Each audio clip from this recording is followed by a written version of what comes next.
এই সপ্তাহে টিআরপি তো আপনাদেরকে আগেই জানিয়ে দিয়েছি।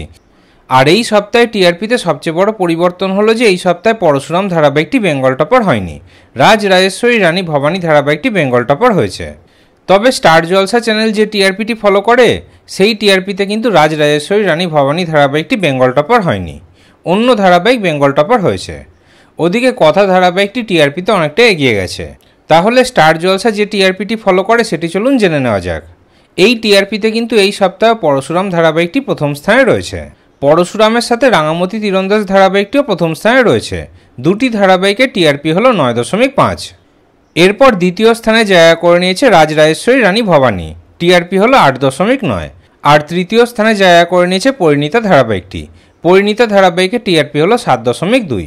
আর চতুর্থ স্থানে রয়েছে কথা ধারাবাহিকটি, কথা ধারাবাহিকের টিআরপি হল 6.9।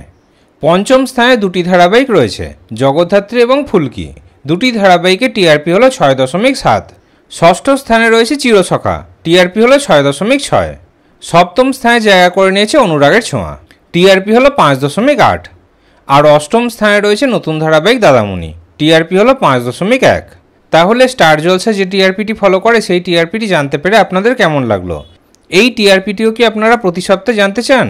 এই বিষয়ে আপনাদের কি মতামত কমেন্টে অবশ্যই জানাবেন।